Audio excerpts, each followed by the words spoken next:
ایک شہر تھا جس میں بلند و بالا عمارتیں، ہارن بجاتی گاڑیاں اور بے شمار لوگ تھے۔ وہاں ایک آدمی رہتا تھا جس کا نام علی تھا۔ وہ ایک کامیاب کاروباری شخص تھا اور زیادہ تر وقت ای میلز، میٹنگز اور کاموں میں گزار دیتا تھا۔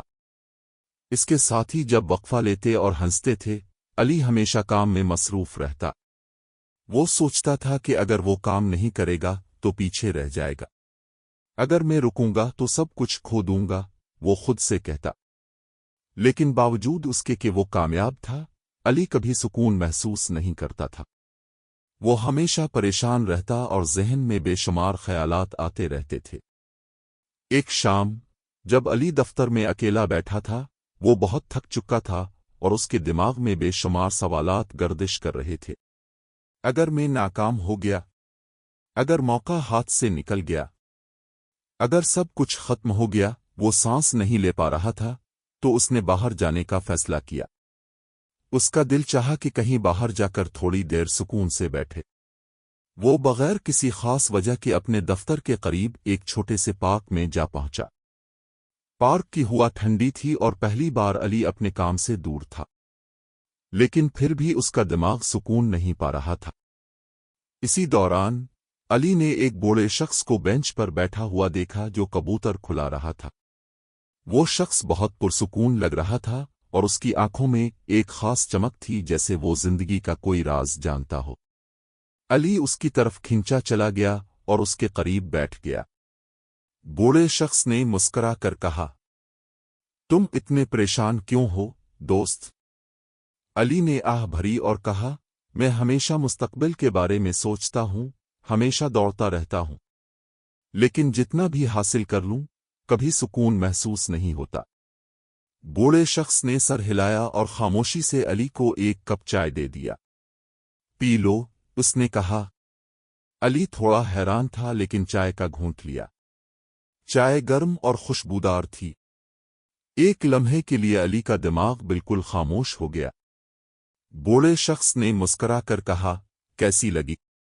علی نے جواب دیا، اچھی ہے۔ پھر بوڑھے شخص نے پوچھا، بتاؤ، جب تم چائے پی رہے تھے، کیا تم اپنے اگلے گھونٹ کے بارے میں سوچ رہے تھے، بس اس گھونٹ کو پی رہے تھے؟ علی نے کچھ دیر سوچا اور کہا، میں اس لمحے میں تھا، میں بس چائے کا لطف لے رہا تھا۔ بوڑھے شخص نے ہنستے ہوئے کبوتر کی طرف اشارہ کیا اور کہا، ان کبوتر کو دیکھو، یہ کل کی فکر نہیں کرتے، یہ صرف آج میں جیتے ہیں۔ ان کی زندگی میں سکون ہے کیونکہ یہ لمحہ با لمحہ جیتے ہیں۔ علی نے کبوتر کو دیکھا جو دانا کھا رہے تھے اور خوش نظر آ رہے تھے۔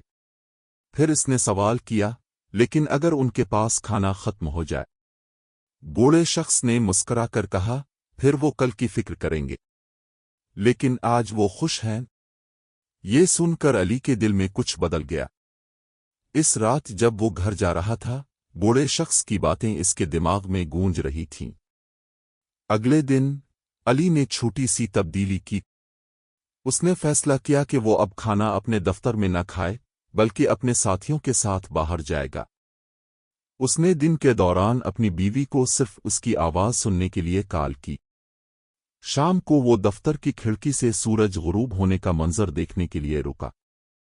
پہلی بار اس نے محسوس کیا کہ وہ جیتا ہے۔ چند دن بعد علی پھر اسی پارک میں آیا، یہ سوچتے ہوئے کہ وہ بوڑھے شخص کا شکریہ ادا کرے گا۔ لیکن جب وہ وہاں پہنچا تو وہ بینچ خالی تھا۔ وہاں صرف چند کبوتر تھے جو نرم آواز میں کوک رہے تھے۔ پھر اس نے ایک چھوٹا سا نوٹ بینچ کے نیچے رکھا ہوا پایا۔ علی نے وہ نوٹ کھولا اور اسے پڑھا۔ زندگی طوفان کے گزرنے کا انتظار کرنے کے بارے میں نہیں ہے، یہ بارش میں ناچنا سیکھنے کے بارے میں ہے۔ جو کچھ بھی ہے، اسے اپنا لو۔ علی نے مسکرا کر وہ نوٹ اپنے قریب رکھا۔ اس نے سوچا کہ مستقبل کا کچھ پتہ نہیں، لیکن اب وہ اس سے نہیں ڈرا، کیونکہ اس نے یہ سیکھ لیا تھا کہ خوشی کل میں نہیں، بلکہ آج میں ہے۔ زندگی ایک سفر ہے، دوڑ نہیں۔ ہم اکثر کامیابی کی تلاش میں اصل زندگی کو نظر انداز کر دیتے ہیں۔ علی نے سالوں تک ترقی، کام اور کامیابی کے پیچھے دوڑتے ہوئے سوچا کہ خوشی کہیں مستقبل میں ہے۔